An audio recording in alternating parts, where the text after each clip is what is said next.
Hui Hong, 60 tahun wanita Parubaya keturunan Tionghoa warga perumahan Everest Mitra Raya Batam Center, tewas usai dicekik oleh Syamsul Arifin, 22 tahun asal Riau. Pelaku merupakan mantan anak buah anak korban bernama Edi Sugianto. Pelaku kemudian merencanakan pembunuhan Hui Hong untuk balas dendam. Berikut fakta-fakta yang terjadi dalam pembunuhan tersebut yang dirangkum tribunbatam.id. Yang pertama, Arifin mengaku dendam. Gara-gara dipecat seorang pemuda di Batam, Kepulauan Riau tega membunuh seorang wanita tua yang tak lain adalah ibu dari mantan bosnya. Pelaku bernama Syamsul Arifin, 22 tahun, melampiaskan rasa dendamnya itu kepada Hui Hong, 60 tahun di perumahan Everest Batam. Diketahui pelaku dipecat oleh bosnya awal Februari 2021 lalu. Yang kedua, pelaku merancang pembunuhan.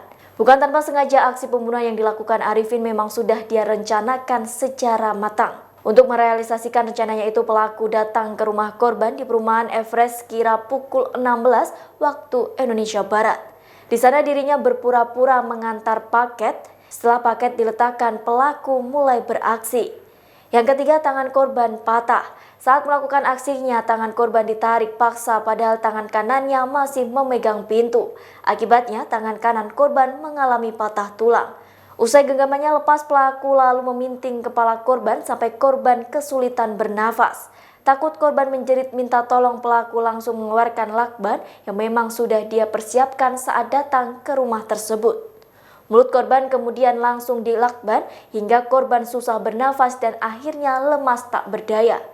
Yang keempat, Arifin cekik leher korban hingga tewas.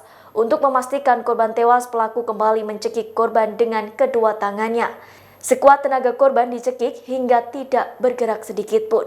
Yang kelima, tinggalkan korban dengan ditutup selimut. Untuk menghilangkan kecurigaan, pelaku menggendong tubuh korban ke dalam kamar. Dia ditutup dengan menggunakan selimut. Selain itu, pelaku juga membersihkan tubuh korban dari lakban yang ada di mulut.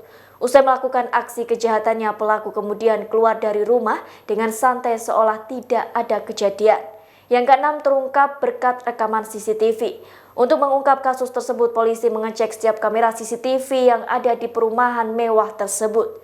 Karena saat itu korban hanya sendiri di rumah pada pukul 16 waktu Indonesia Barat, polisi pun mulai mencocokkan waktu dan sejumlah orang yang masuk ke dalam perumahan Everest. Ternyata terlihat satu sosok orang tidak asing oleh keluarga korban. Dia adalah Syamsul Arifin, orang yang dulu pernah bekerja bersama Edi Sugianto yang merupakan anak dari korban. Yang ketujuh, pelaku ditangkap di rumah pamannya. Akhirnya pelaku bisa ditangkap di tempat persembunyiannya. Ternyata pelaku bersembunyi di rumah pamannya yang berada di kawasan Punggur, Kota Batam. Yang kedelapan, ingin mantan bosnya menderita. Menurut pengakuan pelaku, pembunuhan terhadap Hui Hong dilakukan agar mantan bosnya yang bernama Edi Sugianto merasakan sakit dan penderitaan akibat ibunya dibunuh secara sadis. Setelah orang tua dari bosnya tewas di tangannya, Syamsul Arifin berharap mantan bosnya tersebut merasakan penderitaan yang amat dalam. Yang kesembilan, pelaku mengaku puas. Merasa rencana pembunuhannya berhasil, Arifin mengaku puas setelah menghabisi orang tua mantan bosnya tersebut. Menurut pengakuannya, rencana pembunuhan itu berhasil. Demikian Tribunnews Update kali ini, nantikan berita yang lainnya hanya di kanal YouTube tribunnews.com. Terima kasih sudah nonton, jangan lupa like, subscribe, dan share ya!